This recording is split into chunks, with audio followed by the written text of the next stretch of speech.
think what has shifted now to date is that you guys keep talking about the advisor now as the life coach. The advisor is the best friend, the counselor, and the financial advisor. So Kelly, do you have any thoughts around kind of that conversation we had around this transformation economy and how you view that with data and your clients? So I'll kind of pick up on that last comment to the highlight, I think, where we might want to go with this. You talked about needing to go physically into the prison.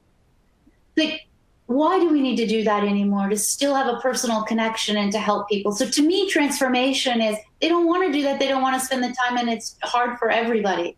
So using digital, using data, meeting people where they are, being able to do that 5-minute discussion as opposed to that 1-hour discussion is what people are doing on Netflix.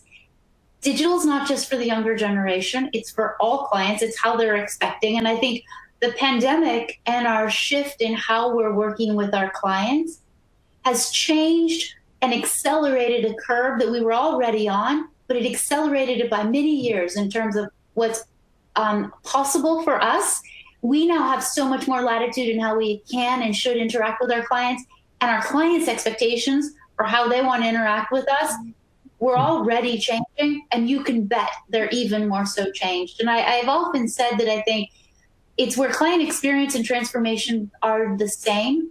We're going to use digital, and we are also going to be much more intentional with where we spend our in-person time.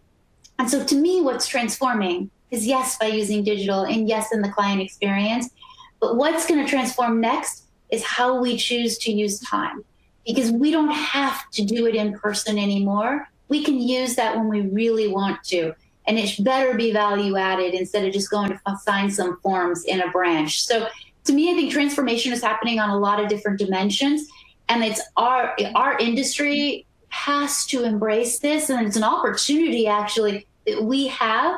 Our clients are going to let us do and move faster than we ever thought we could. And our advisors are going to have to move as fast as our clients want to transform.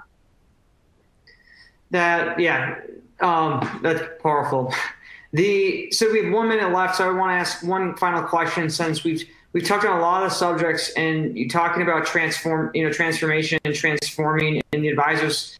Because, if you could look at the landscape, and say, what one innovation do you think is manifesting in retirement planning to keep on pace with all of this change, whether you're talking regulatory, the client focus, the personalization? What's one innovation you see manifesting in the space to date that is going to keep on pace with the change that's happening? I'll start with you, Rob.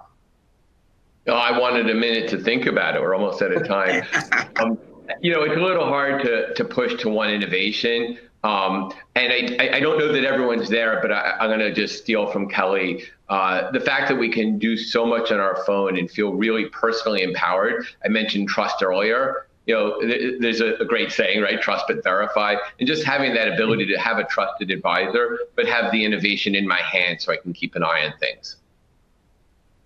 That's great. Scott? Yeah, I also agree with Kelly. I mean, increasingly, it's going to be the client dictating the terms of which they work with us, and say, why can't I work with you like this, like I can X, Y, Z? And that's going to be a huge challenge for us, and we're going to have to find a way in this industry to make that happen. Kelly, any final words? I was going to say, we've focused so much on the advisor. I think one of the innovations that we all need to keep an eye on is the power of the self-directed experience is going to also make advisors need to really prove their worth and be that counselor, that guidance, that coach that we talked about. I mean, in the self-directed space, you can do expense forecasting, planning, specialized retirement advice, withdrawal strategies. You can create paychecks now. We have to really, which is awesome. It's empowering and empower a lot of people to be able to do a lot on their own and maybe reach people who don't have the same access to an advisor. But it also means that we need to up our game on the advisor side in terms of what we provide for retirement for our clients.